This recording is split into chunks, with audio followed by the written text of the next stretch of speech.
Oh, welcome back. I will be able to contrast implicit and explicit data. That's what we're working on today, right? Implicit data is indirect, but explicit is direct. Before we have a 2-minute sketch challenge, I'd like to highlight just a few pieces of this political cartoon. First, this is Mayor Bloomberg. All right, we're going to use yellow. All right, we're going to circle Mayor Bloomberg there. Right, New York City mayor. And Mayor Bloomberg is standing next to a giant can of soda meant to look like, I would imagine, Coca Cola, right? And instead of Coca Cola, it says, enjoy Nanny State. Classic. And it's cool, refreshing, and most importantly, you get no other choice. Look at that word choice. That's an important one in this story, this article, rather. Please take a little under 2 minutes now for the under 2 minute sketch challenge. And I'd like you to put this sketch in your notes. Please do so now.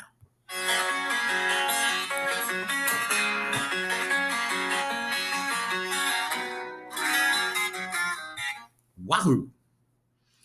So let's think with a little more depth, right? Explicit are the things that we can see and things that it says, right? The implicit meaning is slightly deeper. So let's take a moment and notice a few explicit things about this cartoon. Number one, it has Mayor Bloomberg, who used to be the mayor of New York City. It has a giant soda. And he's saying that people have no, so the dialogue is no other choice. Take a moment, and if there's something else that you notice or you want to take down some of this explicit data, please take a moment right now to get 2 to 3 pieces of explicit data on the explicit data side of the T-chart now.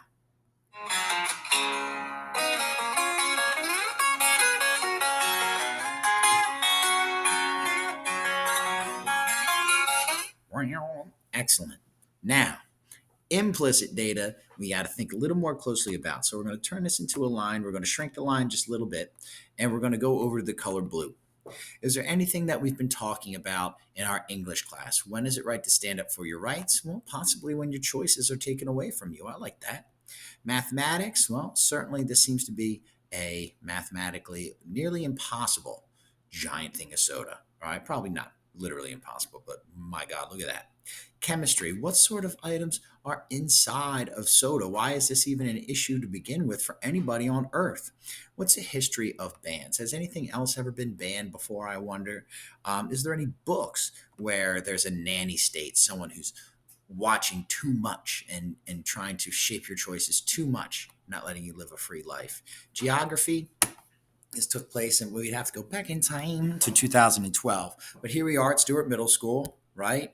There's our, oh my goodness, there's our classroom, like right around here. There we are. Hi, you can wave to the satellite. And let's go over to the City Hall, New York City. There we are. Bye.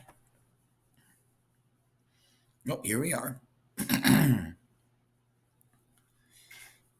Well, there we are. New York City Hall right there. Ooh. Where is Brooklyn at? Yes. Queens. All right. So that's kind of where this law was created in this building here. So take a moment and please write down 2 to 3 pieces of implicit data on the right-hand side, on the implicit side of your T-chart. Please do so on the computer or paper now.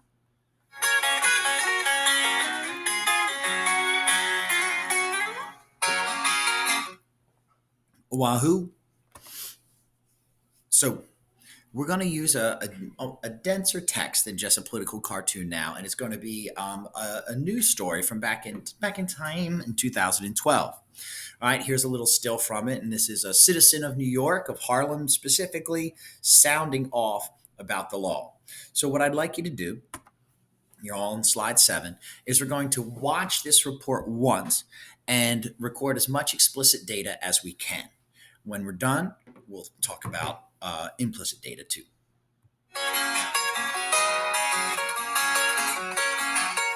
Ooh. Now, we're going to watch it again. It's a short one, we'll be fine. All right, but this time as we're going along, we're still making those connections. What does this have to do with this standing up for your rights article? What is the math here? Why is there 360 calories? Physics, chemistry, why is it such a big deal that we're sounding off about soda? Again, we're taking history into account. We're taking any sort of books that we've read where people are over or under observant about our choices that we make. In geography, we're right in Harlem. Wondering where Harlem is in relation to New York City Hall, Harlem, right? So there's City Hall. We go uptown, and there's Harlem right there, right? James Baldwin lived in Harlem for a little bit. Langston Hughes lived in Harlem for a little bit. Oh, and there's Columbia University right there. You can ask maybe one of your science teachers about Columbia University who goes there. All right. Please take the time to write down 2 to 3 pieces of implicit data now.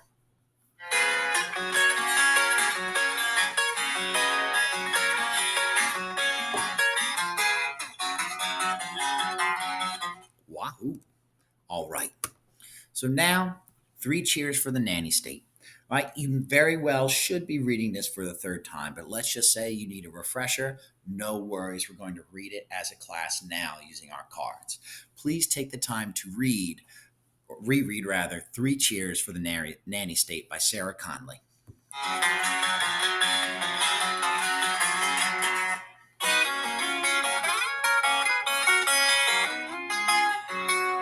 Wahoo. All right.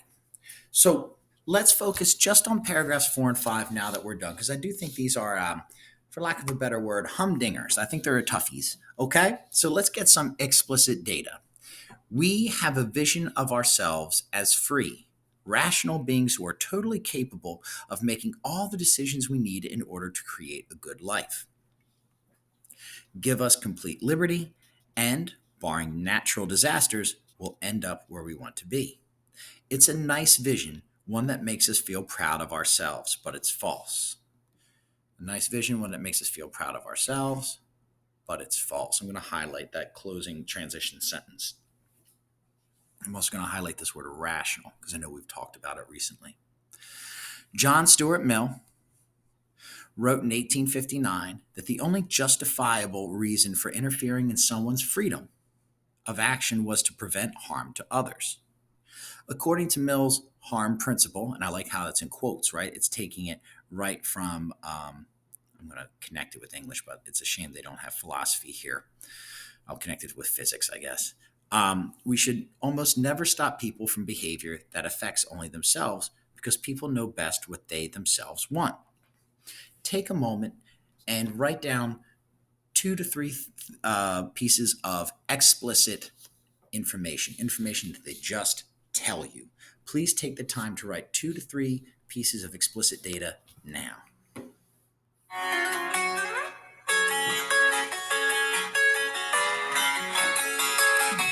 Yes. Now switch on over to orange, and this time we're going to look for things that suggest a further conversation.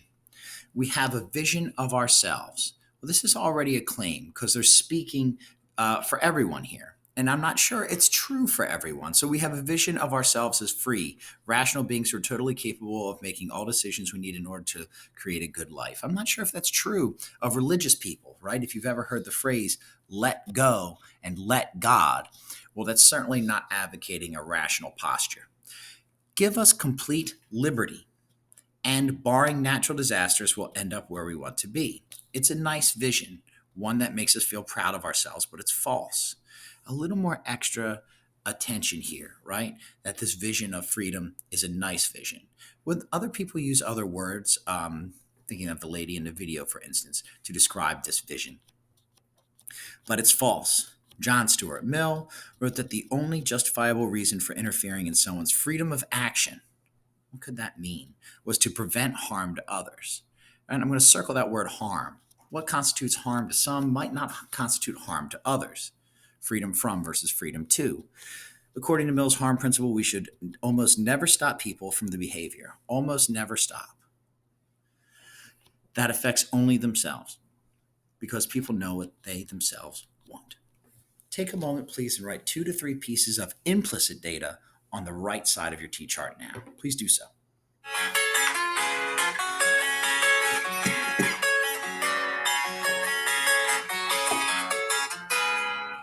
Excellent work, everybody. Wahoo, wahoo.